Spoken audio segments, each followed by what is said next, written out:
వారాహి అమ్మవారు.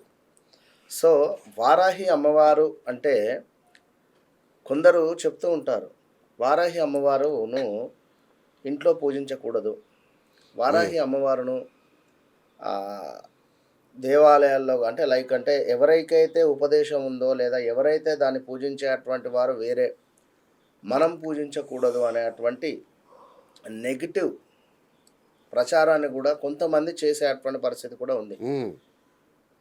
ఇక్కడ ఒక మాట ఒప్పుకోవాలి ఏమిటంటే, మీ ఫీల్డ్లో మీకు సంబంధించినటువంటి వారు మీకు శత్రువులు కరెక్ట్. 100%. అవును. మా దాంట్లో కూడా ఎవరికి వారే శత్రువులు.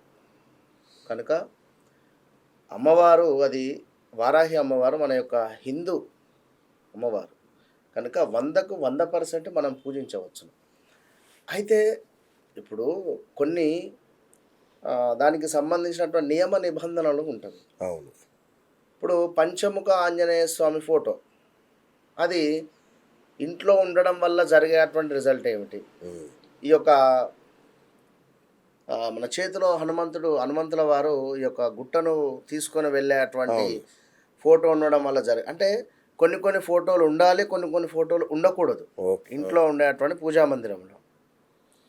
ఇక్కడ వారాహి అమ్మవారి విషయానికి వచ్చినట్టయితే మనకి ఏ విధంగానైతే దుర్గా అమ్మవారి నవరాత్రులు, గణపతి నవరాత్రులు, అదేవిధంగా శ్రీరాముల వారికి సంబంధించినటువంటి నవరాత్రులు, ఇందులో భాగంగా ఇది గుప్త నవరాత్రులు అని చెప్పబడుతున్నది. గుప్త నవరాత్రులు అంటే మనం ఏదైతే పని చేస్తున్నామో గుప్తంగా చేయండి.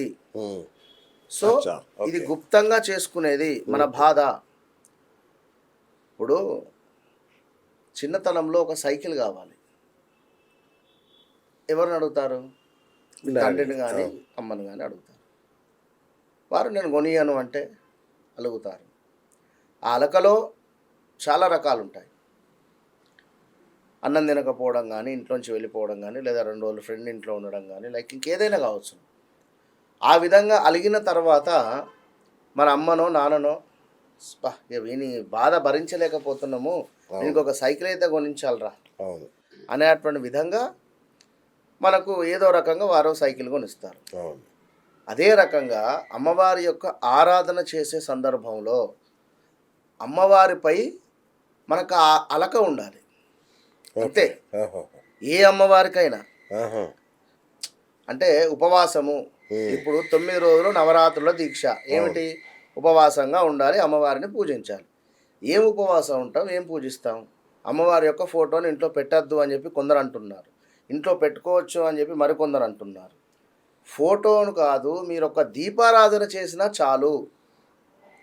ఓకే. ఆల్రెడీ ఫోటో ఇంట్లో ఉంటే మీరు అది స్థాపన చేసుకోండి. ఎట్లా? ఒక పీట వేసి ఆ పీటపై చక్కగా కూడా ఒక ఎరుపు రంగు కానీ బ్లూ కలర్ వస్త్రాన్ని కానీ పరిచి దానిపై కాస్త బియ్యాన్ని పోసి అమ్మవారి యొక్క ఫోటోను పెట్టి చక్కగా అమ్మవారికి ఒక మాలను వేసి దాని ముందు ఒక దీపారాధన చేసుకోండి. ఇప్పుడు ఇక్కడ ఫోటోను కొనుక్కొని రావాలా అంటే వద్దు అని చెప్పంట. హ్మ్. ఇంట్లో ఉంటే పెట్టండి. రైట్.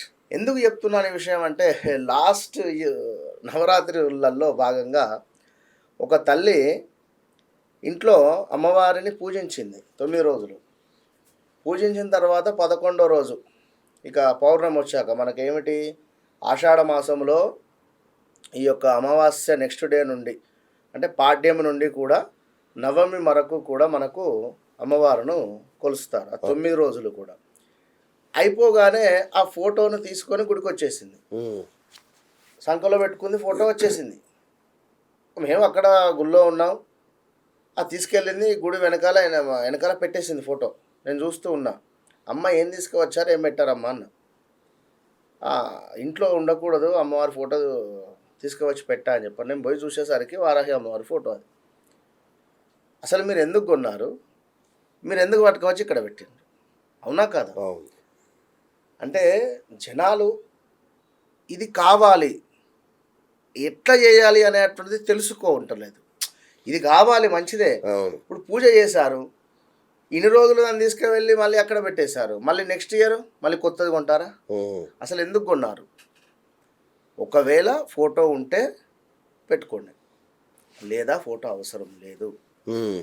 ఓకే, అసలు అమ్మవారు ఏమిటి అంటే ఎంతో శక్తి స్వరూపిణి. ఒక్క దీపారాధన చేయండి, ఉదయం సాయంత్రము ఒక్కటే ఒక దీపారాధన.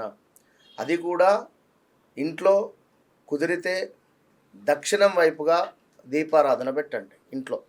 ఓకే. దక్షిణ మూల ఏదైతే ఉంటుందో ఆ దక్షిణ వైపుగా చక్కగా ఒక పీటను వేసి ఆ పీటపై కొంత ఆ బియ్యాన్ని పోసి దానిపై కాస్త 8-9 తమలపాకులను చక్కగా కూడా పరిచేసి మధ్యలో ఒక దీపాన్ని పెట్టి, ఓకే. ఇది వారాహి అమ్మవారి యొక్క స్వరూపకంగా భావన చేసుకొని అమ్మవారి యొక్క మంత్రాన్ని చెప్తాను. అది మీరు 3 సార్లు కానీ లేదా ఒక 12 మార్లు కానీ లేదా సుమారుగా 54 మార్లు కానీ 108 సార్లు కానీ చదువుకోండి. ఇట్లా మీరు 9 రోజులు చేసి అమ్మవారికి ఒక దానిమ్మ పండును నైవేద్యం పెట్టాలి. దానిమ్మ పండును కానీ లేదా అమ్మవారు కొంత శక్తి స్వరూపిణి కనుక వడపప్పు పాయసము, అదేవిధంగా కొంతమేర మనకు దీన్ని చింతపండు పులిహోర, లైక్ చింతపండు పులిహోర లేదా నిమ్మకాయతో చేసినటువంటి పులిహోర, ఇవి మాత్రం అమ్మవారికి నైవేద్యం పెడితే ఎంతో మురిసిపోతుంది అనేటువంటి విషయాన్ని గమనించుకోండి. గబుక్కని వెళ్ళి ఫోటో తీసుకొచ్చుకొనేసి ఇంట్లో పెట్టేసి నిమ్మకాయల మాల వేసి 11 రోజులు పూజ అయిపోయిన తర్వాత దీన్ని ఏదో తీసుకెళ్ళి ఎక్కడో పెట్టేస్తా అంటే వద్దు. ఒక దీపారాధన చేయండి, సరిపోతుంది. సో తెలియక కొన్నారే అనుకోండి, ఉంచుకోవచ్చు కదా ఇంట్లో. నేను అదే చెప్తున్నా, ఉండనివ్వండి, పర్వాలేదు. దాన్ని మీరు ఏదో భయపడాల్సి, అమ్మవారినే కదా మీరు పూజించింది 10 రోజులు, తర్వాత మీరెందుకు? ఎందుకంటే పిలిస్తే పలికే అటువంటి తల్లి సాక్షాత్తు ఈ హిరణ్య కశ్యపుడు అనేటువంటి రాక్షసుడు మనకు ఈ యొక్క భూదేవిని నీటిలోకి తీసుకువెళ్ళేటువంటి సందర్భంలో ఆ విష్ణుమూర్తి ఆగ్రహంతో వరాహ స్వామి అవతారాన్ని ఎత్తి నీటిలోకి వెళ్ళి ఆ యొక్క హిరణ్య కశ్యపుడిని సంహరించి ఆ భూదేవి అమ్మవారిని పైకి తీసుకొచ్చిన సందర్భంలో అమ్మవారు కూడా మురిసిపోయి ఆ యొక్క వరాహ అమ్మవారి యొక్క రూపకంగా మారిపోతుంది. ఓకే. సో ఇంతటి ప్రత్యేకత కలిగింది. తిరుపతికి వెళ్ళినటువంటి వారు ఎవరైనా కూడా ముందుగా వరాహ క్షేత్రానికి వెళ్ళి దర్శించుకున్న తర్వాతే ఆ యొక్క స్వామివారిని దర్శించుకోవాలి అనేటువంటి మోక్షాన్ని కూడా కలిగినటువంటి మాత. ఓకే. అమ్మవారు కాశీ క్షేత్ర పాలకురాలా? ప్రతిరోజు రాత్రులు అక్కడ కొన్ని, అంటే ఇప్పుడు అంటే ఈ పరిస్థితులు వేరైపోయాయి, కానీ ఒకానొక సందర్భంలో రోజు కూడా అక్కడ రాత్రులు అమ్మవారు తిరిగినటువంటి సందర్భాలు, గల్లు గల్లుమని గజ్జల సౌండ్ కూడా, శబ్దము కూడా విన్నటువంటి వాళ్ళు చాలామంది ఉన్నారు. ఓకే. సో లలితా త్రిపుర సుందరి అమ్మవారి యొక్క సర్వ సైన్యాధ్యక్షురాలైనటువంటి ఈ యొక్క వారాహి మాత. So power star Pawan Kalyan ఊరికే అమ్మవారిని పట్టుకోలే, విన్నరా? సో వ్రతానికి కూడా వారాహి అనేటువంటి పేరును పెట్టుకున్నాను. అవును. సో అంటే ఇక్కడ నేను అనేది ఏమిటి అంటే, నేను వీడియో మొదట్లో చెప్పానండి, బుద్ధి గురించి చెప్పాను. అవును. సో ఎందుకు ఆ టాపిక్ చెప్పా అంటే, ఇక్కడ మీరు వారాహి అమ్మవారికి మీరు ఎన్ని చేసినప్పటికీ మన బుద్ధి మంచిదై ఉండాలి. అవును. అదొక్కటి సద్బుద్ధి ఉంటే మనకు అమ్మవారు రిజల్ట్ ఇస్తుంది. మీరేం పీఠమే పెట్టక్కర్లేదు, వారాహి అమ్మవారికి సంబంధించినటువంటి జపాలు వేయాల్సినటువంటి అవసరం లేదు, వారాహి అమ్మవారికి సంబంధించి ఇంకేదో మన బుద్ధి మంచిదుండి ఈ 9 రోజులు దీక్ష తీసుకొని చక్కటి బుద్ధితో, అమ్మ నాకు మంచి బుద్ధిని ప్రసాదించు, నేను అనుకున్న పనులు ఇవి, ధర్మపైనటువంటి పనులు, నేను ఏదో అమ్మాయిని ఇష్టపడుతున్నాను నాకు అమ్మాయి కావాలి ఇలాంటిది కాకుండా ధర్మబద్ధమైనటువంటి కోరికలు నువ్వు కోరుకో. 100% అమ్మవారు నీకు 11 రోజులలో తీరుస్తుంది. Open challenge. ఓకే. ఖచ్చితంగా.